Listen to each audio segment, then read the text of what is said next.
Wassail,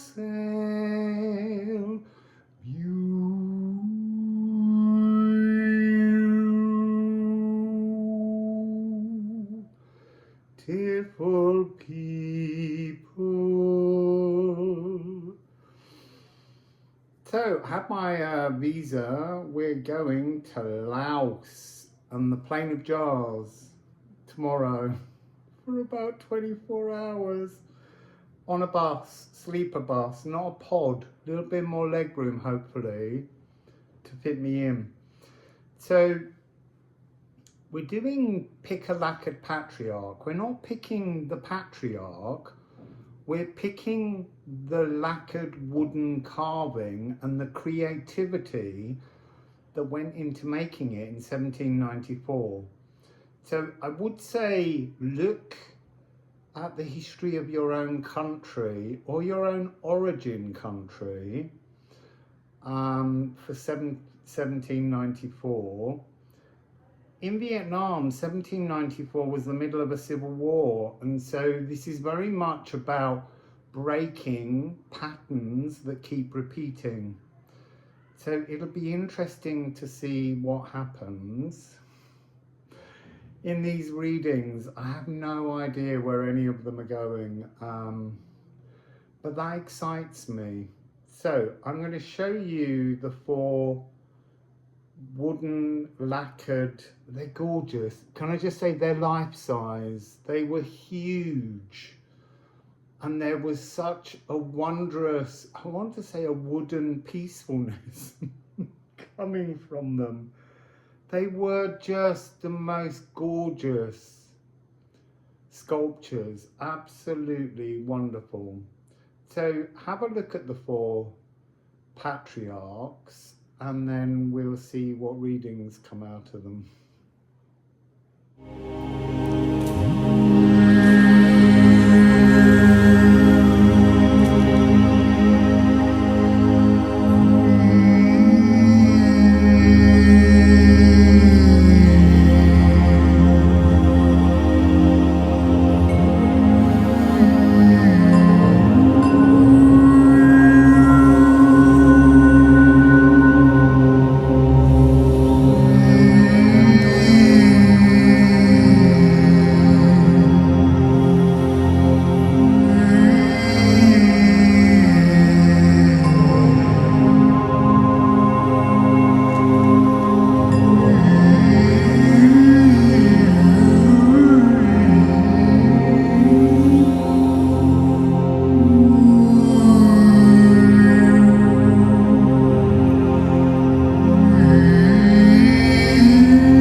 So you picked Patriarch number 1, which is actually the 6th Patriarch, and it is the Venerable Mikaka. And this is a reading to do with, from what I'm channeling, the spiritual bloodline within, self-mastery. So there is a practice in Zen Buddhism and Chan Buddhism in which a master, and these are all these are the 28 Indian masters, they directly give mastery, Zenness, to a successor face to face, like lighting a candle with another candle. And Mikaka is somehow to do with lighting up your self-mastery without the need for any energy from elsewhere. It's not a gift given to you by some kind of ancestral bloodline. This is a gift you find within yourself. This is self-mastery. So let's begin with the runes. So this sculpture, please, of Mikaka, the 6th patriarch from the 28 Indian patriarchs. What message does this sculpture have for us? Raid. It's interesting. This is reading number 1. This is card number 5, but it's the 6th patriarch. So there's something about that being a combined journey, but also this kind of absence of 2, 3, 4. It's like making something from within oneself. That seems to be the key energy. Get off the horse. Yesterday it was get on the dragon. And that was reading number 1. So this is about get off the horse. Get off the spiritual bandwagon. Get off the notions of what others tell you is your journey. And find your journey within. It's got this energy of hermit. This is a very, I want to say standing tall. There's a pride within this, but it's a self-pride, a self-respect. This is seeking, all the answers are within us. They are within us. The trouble is sometimes when we find an answer, we judge it against a set of parameters that belong to others rather than ourselves. Nyati certain. Know thyself.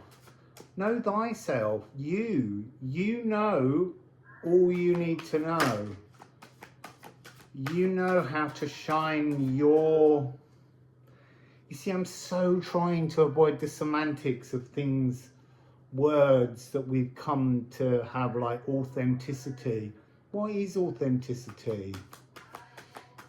What is truth? Because truth is fluid. These are all coming through as things that I feel you know, that are within you. And it's having the courage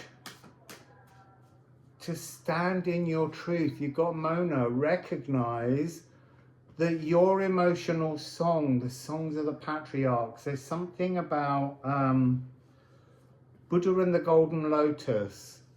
You see, there's something in that story of the Golden Lotus when Buddha talks about this birthing energy and this mind-to-mind Zen transmission of mastery. There's something in that that's misinterpreted. Only one of his disciples or priests, whatever you want to call them, that doesn't matter, friends, understood this journey. So there's something about this being, the lotus as it opens is in your own soul. The lotus as it opens is your own full stop, your own exclamation mark of who and what you are.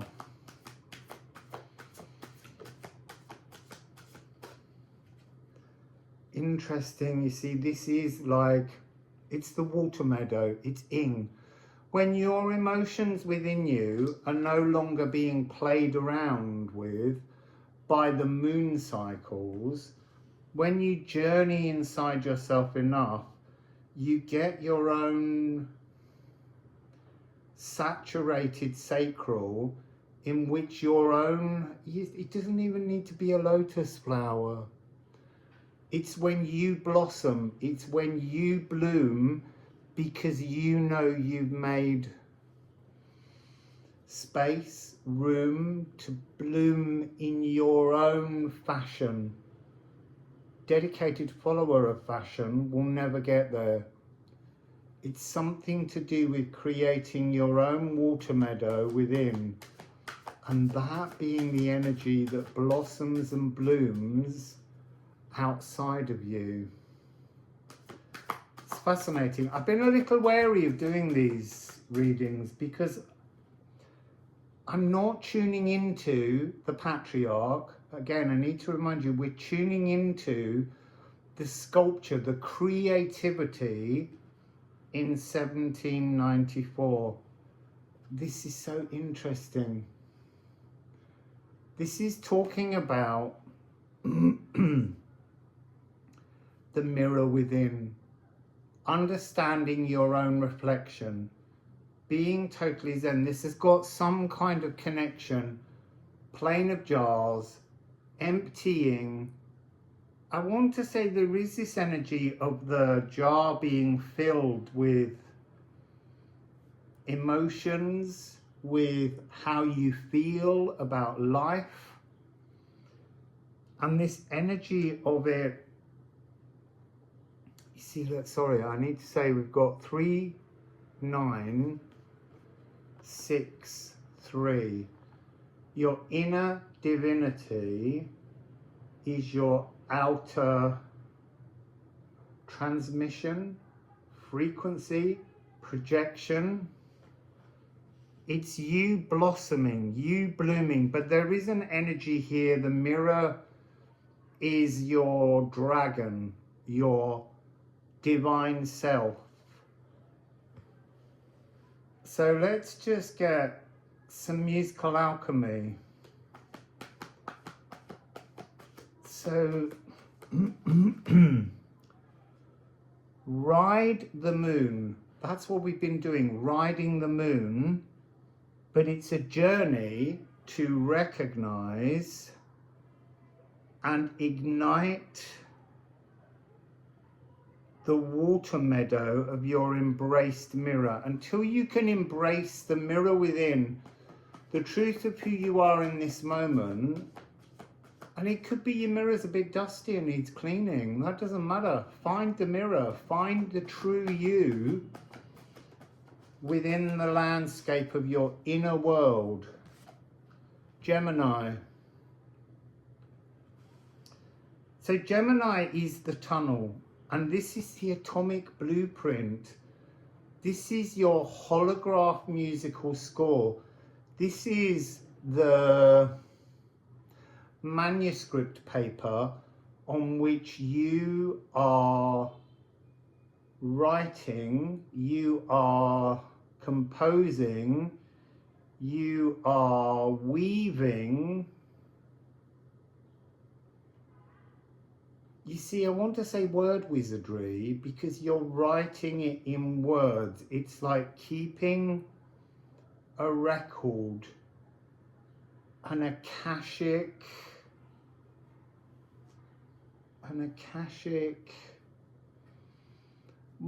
it's not quite a diary, it's not quite a record. Keeping an akashic, I don't know what to call it, like a notebook. It's not the fullness of who you are. It's almost like a series of post-it notes, and keeping them and then looking at them and saying, that one, I've dealt with that one, that's no longer me, and removing it, unpeeling it. There's something here about unpeeling perceptions that you have of yourself.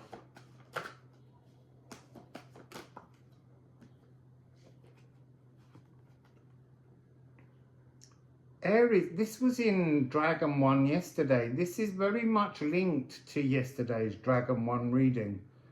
And then we have Virgo. And we have Moon in Aquarius.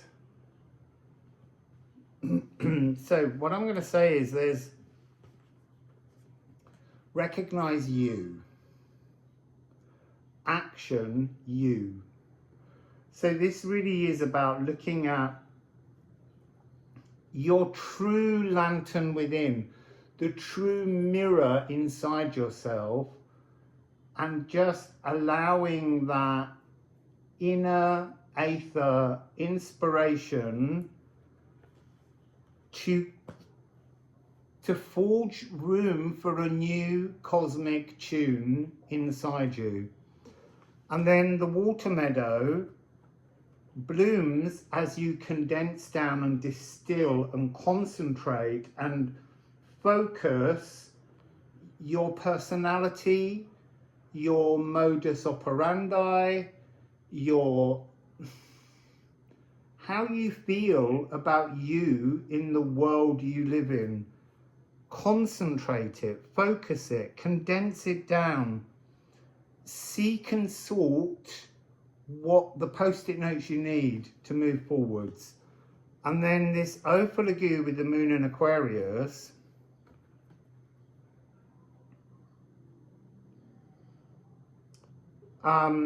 this really is when you find your mirror, when you find that energetic,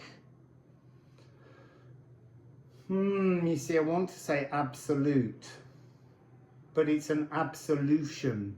It's absolutely the solution until the solution changes color, changes shape, changes temperature, condenses down, becomes thicker and more viscous. There's all of these things. It's almost like that is the bloodline. How you feel, how you think, how you act, and that was 12-12 then, is exactly what will bring you to the crescendo that brings all of your golden lotus flowers to bloom. They don't have to be golden lotus flowers.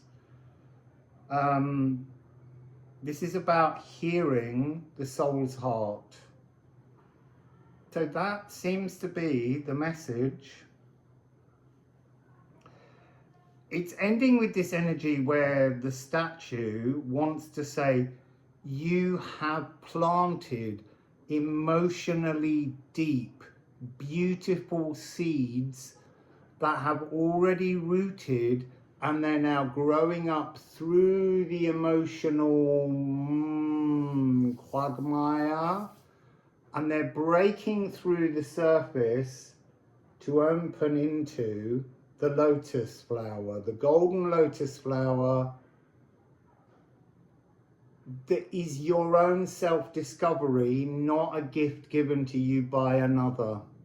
You find the flower within, the lotus to blossom. So I'm being shown a data pack where the lotus is all of your energies blooming and blossoming all over your body, an energetic field of flowers, and then this perfume, this beautiful, glorious scent that excites the spiritual world. The dragons, the angels, the starseed beings, they are all thrilled by the perfume and the auric floral beauty that you are allowing to bloom. Your water meadow is singing to everything. So that's message number 1.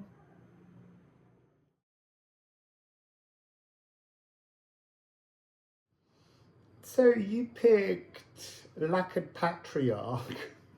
I love saying that so much. Lacquered Patriarch 2. And that is actually the 16th Indian Patriarch of the 28. And it's the Venerable Rahulata, who during his life miraculously, quantumly transported himself to Shravasta. I think I'm saying that right. Which was where Buddha spent 25-26 years after enlightenment. And while he was there, he saw 5 shadows of Buddha, but the energies coming through here as 5 shadows of peace, 5 bells of peace. The shadows, the shadows of the 5 bells of peace. So they're really, they're not like the labors of Hercules. They're not something you have to do.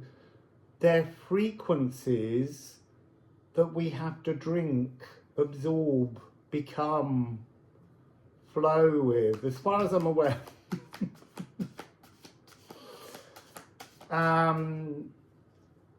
That was upside down, and there's something about that. It's like the 5 bells of peace will give you divine dharma, the end of karma. I don't believe in karma because I believe you do everything, but sometimes things have to come through in a way for you, the listener, to understand. So there's something about these 5 bells, you will sound them. Oh, you see, I have seen 3 bells. Sounds like a pub. Yeah, a concubine, an emperor, and a baby walks into a pub. That might be a reading you need to look at. It was a few weeks ago in Hawaii. Yes, I've seen 3 bells, but also 3 drums. So there's something about, there's an energy with each bell that struck. The sound wave pattern is a rhythm. This is the rhythm of the night. Interesting. You see, this is immediately your destiny and protection, which is saying there's no karma. Whatever you believe, this reading right now, the statue of the Lacquered Patriarch, the creativity behind it, is holding this frequency of, I want to say Dharma. Dharma is just what will be and the wondrous things that come towards you. But breaking familiar, ancestral patterns. So even if that's the belief in karma, the belief in karma can be like quicksand. It's something that's drowning you. It's sticky mud. It's stopping you from getting out and experiencing the wonders of the world. And this awe-inspiring ancestral collective magic, awe-inspiring in that it's holding you fast. It's not a trap. It's just something that your current philosophical outlook is not letting you free yourself from. A still sea doesn't make a seasoned sailor. So there's that energy here. You can't be, I want to call you the spiritual wonder that you wish to be if you allow yourself to remain fixed in your ancestral patterns. Egil Shamir is here to help you. I want to say that this is coming across as a mind net. Zen, the passing of Zen. One of the other things that the 16th Patriarch had was mind to mind. He was a bit like Spock. You know, he could and that was part of his story. So yeah, I just have to, I closed the picture. I need to look at the picture again. Yeah, that's why I needed to look at the picture again. There's this energy of peace. So this mind meld, he's minding his meld. He's melding his mind with the world around him, with all living creatures, beings. This deer is looking up at him so affectionately. I mean, he is one with the gentleness of the deer, but he's not alert. He just is. That's the energy, this wonderful, calm, peaceful, almost like his staff he uses to strike the bells and change the order of the tuning of the world. So this mind melding net, it's an ancestral net just beneath you, beneath your feet, in the quicksand, and it's up to your mind to lift yourself out and place yourself back on dry, comfortable land. And that's his frequency here. So let's get a couple more runes. So the statue of Rahulata. Oh, it's newer. It's very early magic. You see, it says germinate, form, and pause. Germinate in the quicksand. And pause. Form yourself. Pause. Create a potential blueprint. But don't unfold it just yet. Because you haven't. You've been in the quicksand. So then it says early magic. Create, germinate, and pause. Have a little rethink. Reconsider what you would like your world around you to be. To lift your mind. There is an energy here where the bells are lifting you. The frequency of the bells is pulling you up. And then call out a petaled shout and attract life to its moment in the sun, scented and colour saturated. So the deer has approached Rahulata because he is so peaceful. There's no threat. So there's an energy in this. The pausing feels a lot like you get really zen. You get really connected. You get really calm. You germinate something wondrous, a new philosophical outlook. And then the universe goes, poke you. And the test is to just not be riled, to not be stressed. Yeah, interesting. So, you know, when I lost my bank card, that was something that should have been stressful, but instead I turned it around. Then I'm trying to find other ways to get cash out for things. And then there's always something like I went to get some dollars out to pay for the Laos visa. And when I got there, my middle name wasn't included on the Western Union app document. And my passport has it on, so they wouldn't give me the money. But instead of being really upset about it, I just walked towards here and a solution came through because I remained calm. I allowed the flow of the universe to work with me. So it's really about allowing that energy of your blueprint to be the shining energy. Yana, yana, yana, yana. This is being talismanically woven. It says with another, but it really feels like, yeah, okay, it is with another.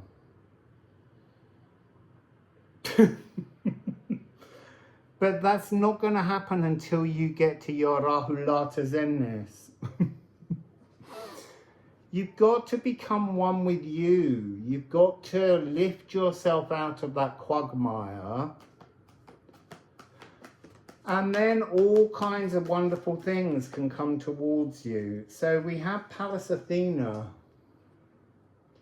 This is starseed galactic consciousness that's just sitting there waiting for you. Sacred triggers. See, that's exactly what it is. When you can stop the sacred triggers from wounding yourself, then I want to say that this fully formed, because remember Pallas Athena appears from inside Zeus's head. This is like a new philosophical you appearing from inside your own head.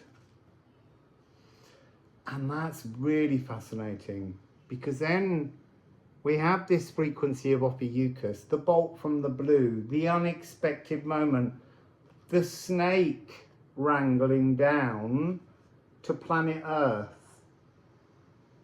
You see, I was saying it is with another, but what's really coming out, it's you and your higher self, you and your divine self, being so in alignment, but it won't step into your shoes and walk with you if you allow sacred triggers to poke you. You've got to find peace within your soul, within your spirit of place, for your divine consciousness to meld and seed inside you to bring you a new sacred earth walk together, woven together, spinning a tender talismanic thread for each other. It's beautiful. It's absolutely beautiful. Got the deck upside down now. Because there's something about that. It's when the divine comes down and in. See, one of the things about the hangman energy, which this has got this frequency of consciousness coming down, the kundalini descending. Oh, he likes that. I don't mean Rahulata. I mean the artist who created the representation of Rahulata. So yes, you bring your divinity down. You don't pray towards that energy. You allow that energy to greet you, meet you, bolt from the blue, offer Eucus, calming your nervous system. That's what this is to do with. Every time you react to a poke, it's like all the spines of your aura, they do this energy, and it won't allow your divinity in. Your divinity will only come into that peaceful calmness that you see in Rahulata sitting with the deer. It's almost like in that representation of the art, the artist is trying to say to you, Rahulata is the divinity, the master. The deer is Rahulata in human form, a frightened being that needs calm and gentleness in order to approach divinity and for divinity to sit with us in human form.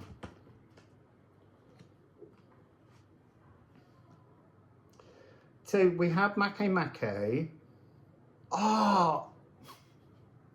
Mercury. I was like, there's something about this pair that's really important. It's 1551, 15th dimension, dragon frequency, consciousness coming through. Snake, charmer's flute. You are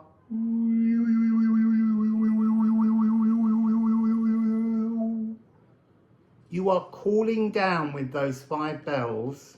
Still sounds like a pub. This divine consciousness, the divine consciousness of Kundalini descending. And so this is a cosmic egg hunting. This is communing with nature spirits. There's something about communing with nature spirits, whatever they are, whether they be earth elementals, water elementals, fire elementals, wind elementals. It doesn't matter. It's the timbre of the natural world that will connect you to this energy where you and your divine self mirror each other, and it becomes the frame holding the truth of your mirror. So standing victorious.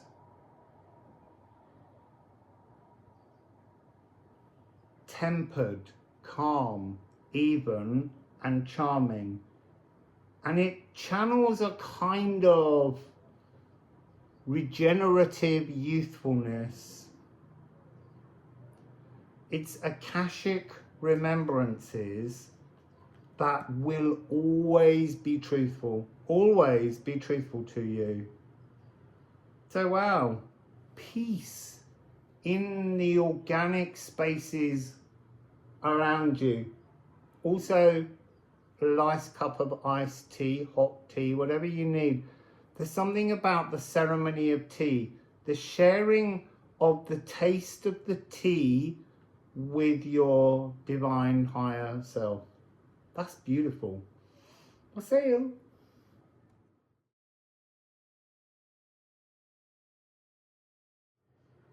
So, Lacquered Patriarch number 3 is the 8th Indian Patriarch of 28, and it's the Venerable Buddhahandri, and it's got something to do with chanting the mind into freedom of the void in the jar. So this is really connecting into the plane of jars where I'm heading. Well, I'll start the journey tomorrow, finishes the next day. So he's sitting there with this stick in his ear, and there's something about, there's nothing to see here. What I mean by that is that he's emptied his mind, he's emptied his jar of all thoughts, all worries, all,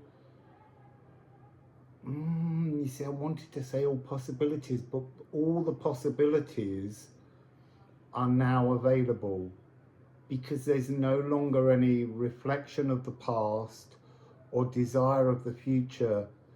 This is a patriarch in the now. So the sculpture, the creator, is trying to demonstrate to us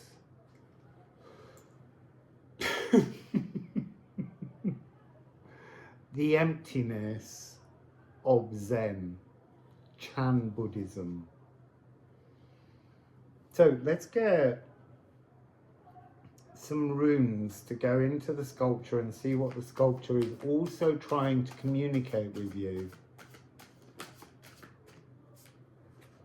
Interesting.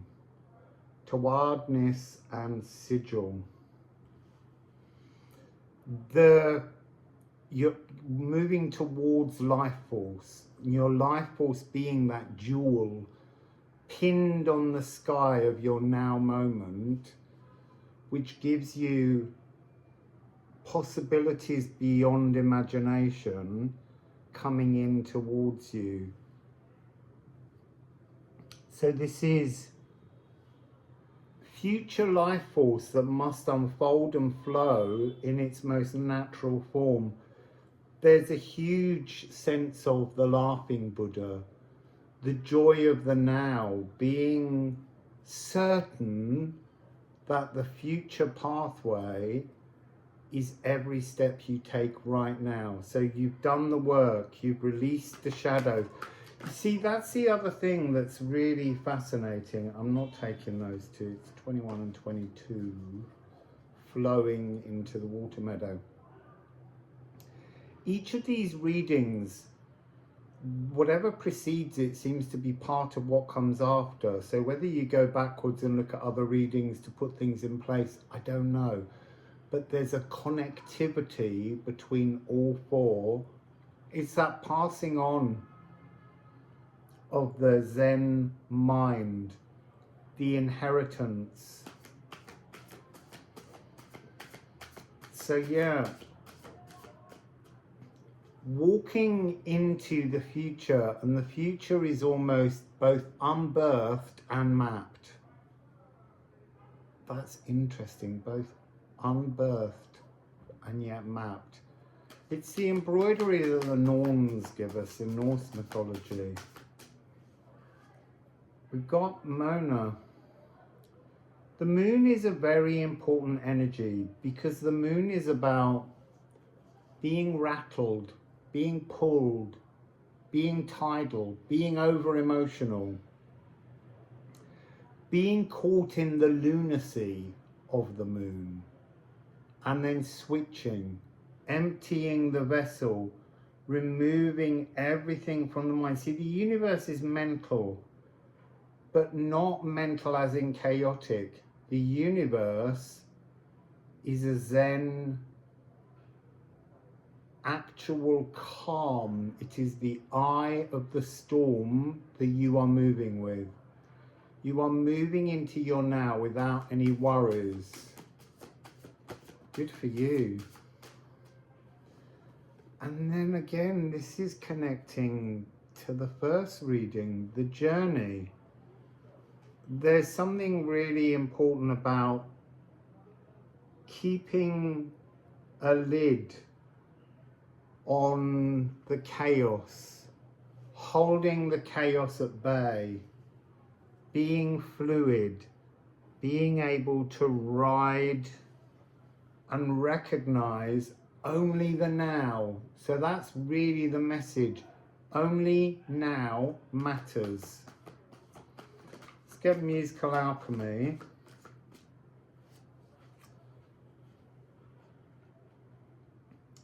So here we have solar eclipse.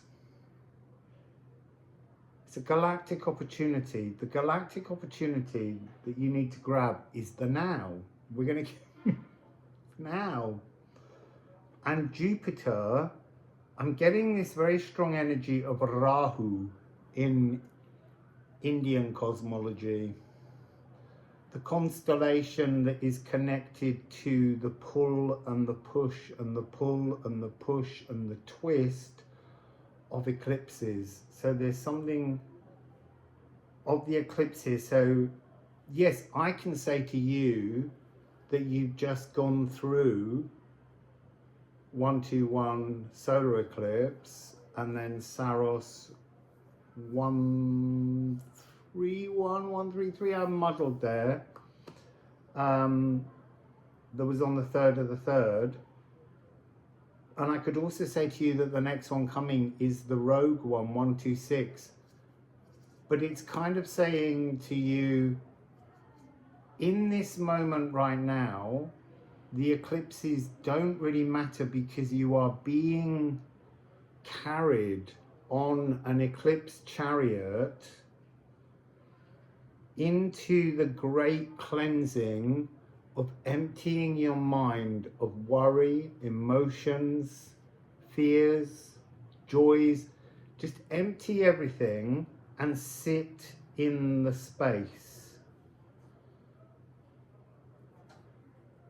Just looking down at the cards, there's this huge symphonic waveform, and you are, if you're in your now, you are surfing the now waveform, and it is bliss, it is perfection, it is all you need. Again, there's this energy of the sun and laughter, reclaiming sacred breath. A breath is only sacred if it's breathed and appreciated and understood in the now. And this will develop a fortuitous, expansive healing brought to you by fate. It's like a fate line in your hand. So there's also this data energy of cheese twigs, as in casomorphines that appear in cheese, something that we're addicted to. I don't mean like drugs or alcohol, I mean philosophical addictions, things you wholeheartedly believe, things that you look back into time and see moments that changed your life and you think that they marked you in some way, but they're done, they're gone. If you're in the now, the future is very clear. But you don't need to know it. You just need to flow. Moon in Pisces. See, that was just the other day on the 19th. The new moon in Pisces. There's something here about feeling spaced out because your pineal gland is coming online in the now, almost as if thinking backwards, thinking forwards shrouds your pineal gland. It doesn't allow you the psychic sophistication of just existing, trusting, flowing with fate. There's a kismet energy in this. It's not the same as destiny. And then we have, oh, it's interesting, it's coming underneath raid. So 5-5, breaking free, Etbursten, bursting out. There's something here of an incubation space that the very first whispers of the zenness of the now brings to you.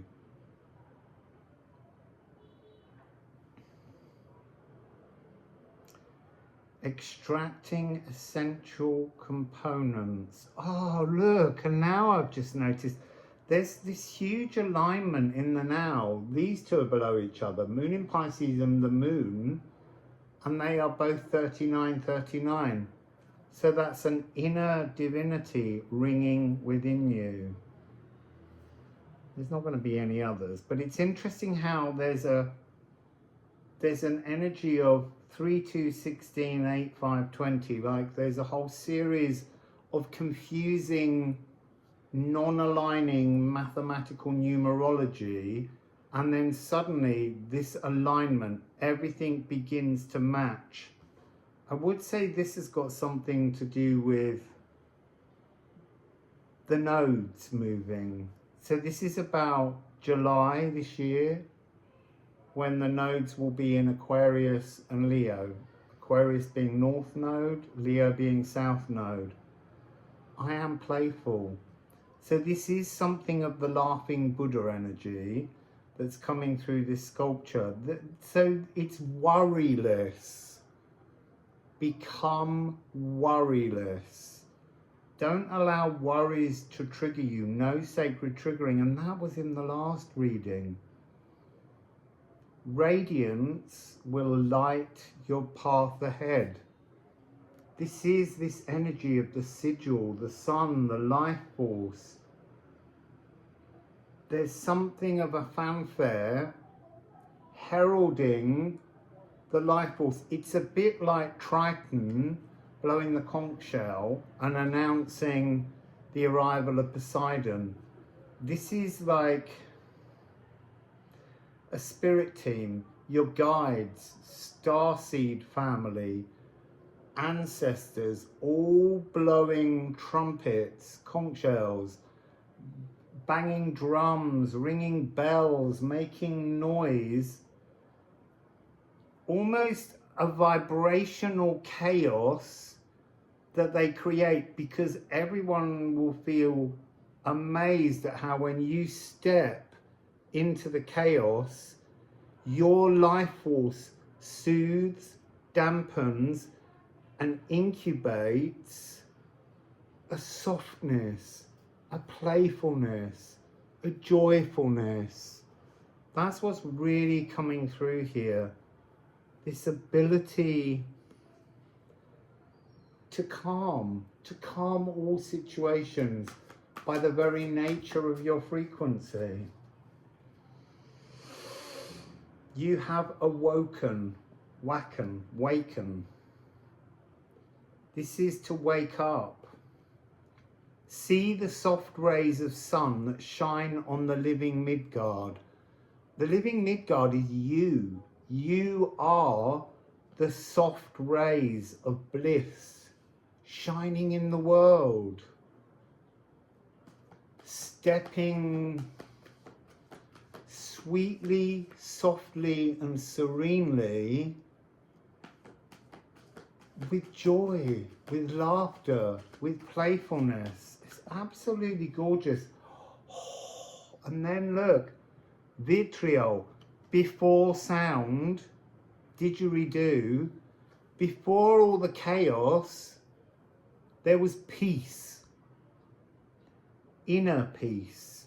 And you are moving towards that inner peace now. You have found your divine, emotional and raw, masculine and feminine, and you've woven all 6 of those together, playfully writing your own life. Absolutely gorgeous. Healer and alchemist of your own world. It's just amazing. inner radiance. Oh, and I've just realised you've got the sun and the moon. That is the eclipse energy. You're just riding the symphonic symphony of eclipses. They kind of don't matter. They're just carrying you. And so this, sorry, it's on this one. Inner radiance lighting your pathway and inspiring others around you to seek that same calm. 393955. And this is 69. So you're in an alignment. You're in a joyful, blissful, wondrous. It's surfing these symphonic eclipse waveforms, chiming with the great cosmic eclipse clock. You are aligned right now, and you're remembering silence and sound as one thing. It's almost like you're remembering stepping from the silence behind the veil into the physical, and all that chaos around you, and just your very presence softens the entire soundscape around you. It's just beautiful, gorgeous. So that's your reading.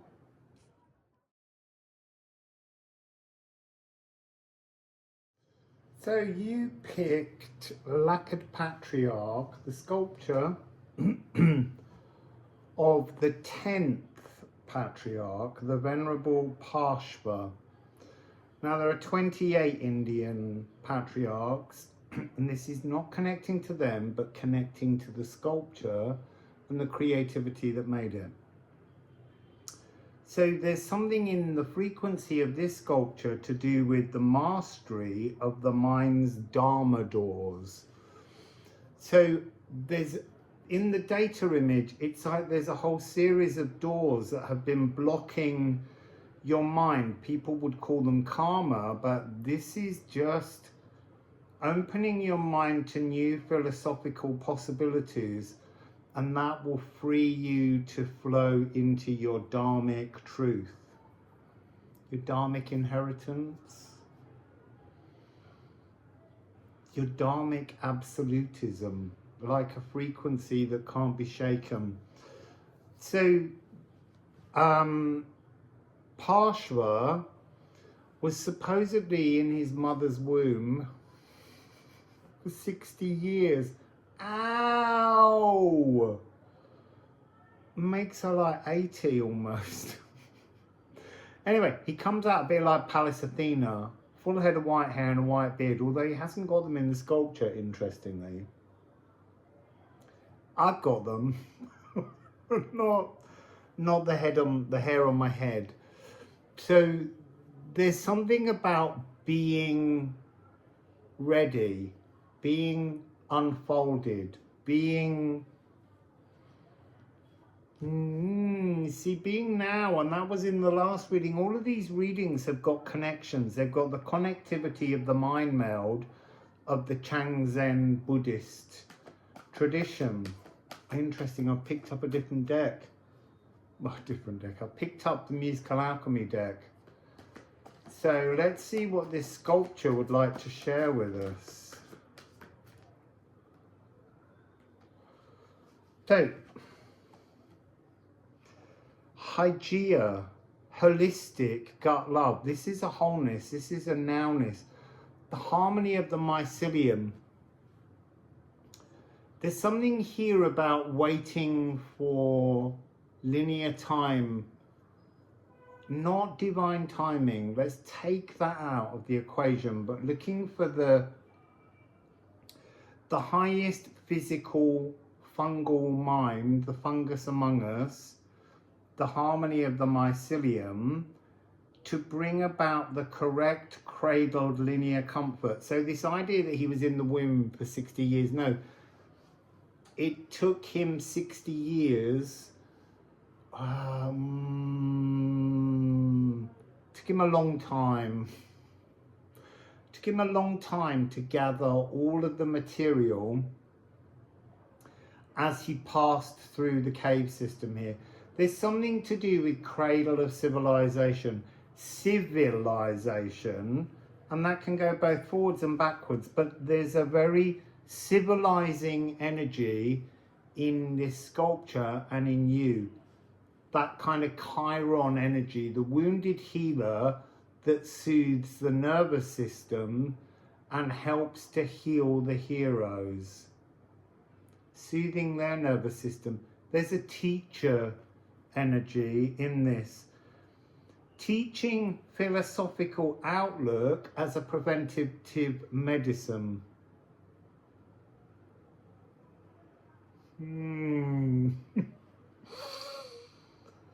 Magical doorway. There's something about,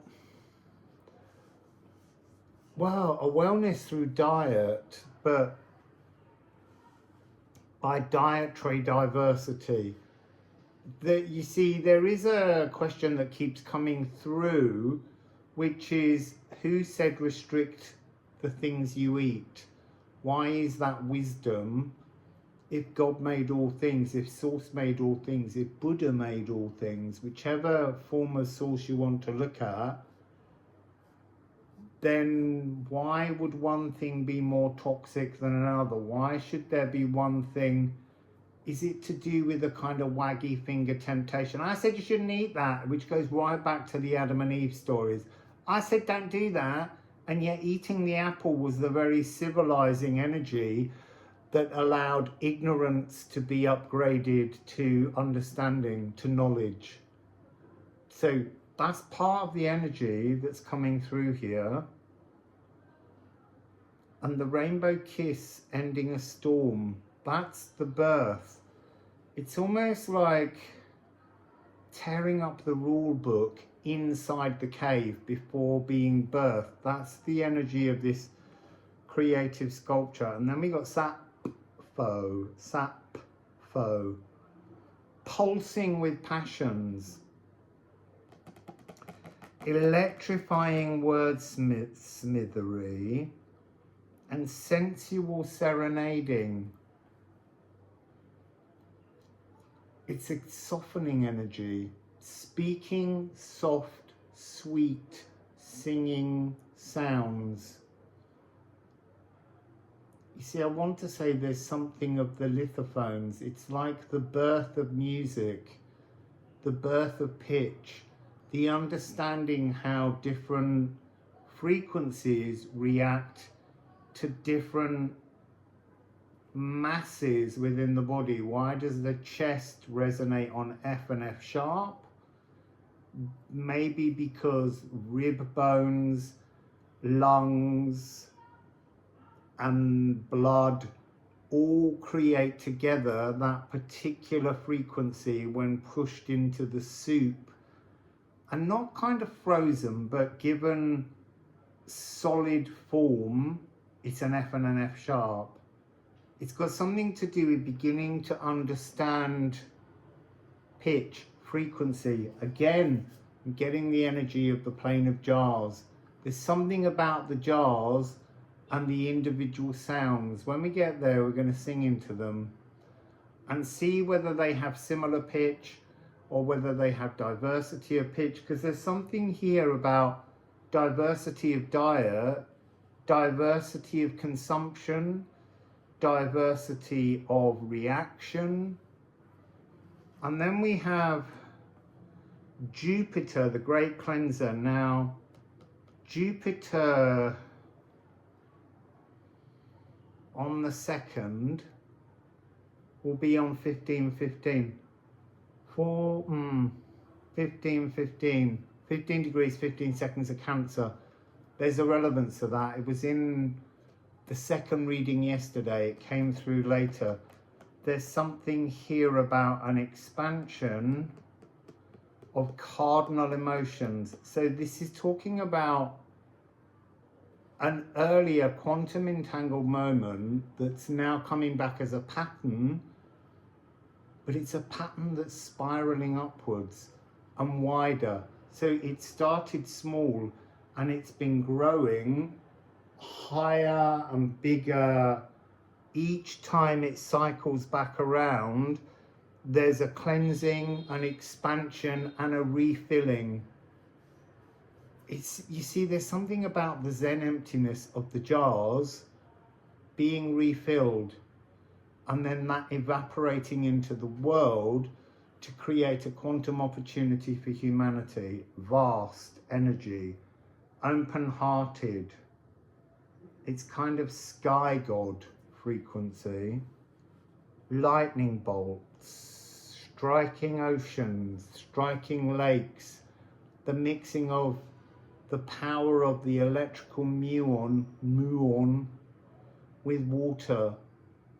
You see, I think that's where we're going next. After we've been to the emptiness of the jars that once contained emotions and water, I think we're going to be going to a waterfall, the most beautiful waterfall in Laos. I just have to work it all out when we get that. And then we have Haumea birthing instinctual trust, opening all of the doors, opening like in a house. Think of your mind as a house. Open all the doors, all the windows, pull down all the dusty old curtains. This is a spring cleaning of the crown and the third eye to allow a new sacred wind to move through the mind to transform it. So what else from the runes now? They've gone over there.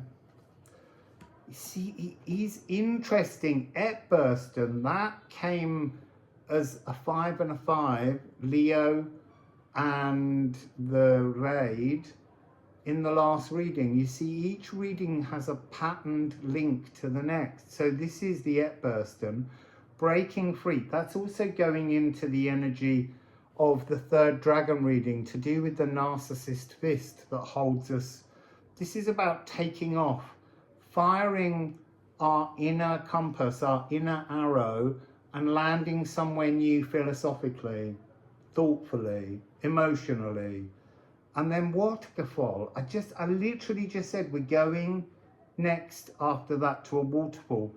This mystical healing. The noxious hurt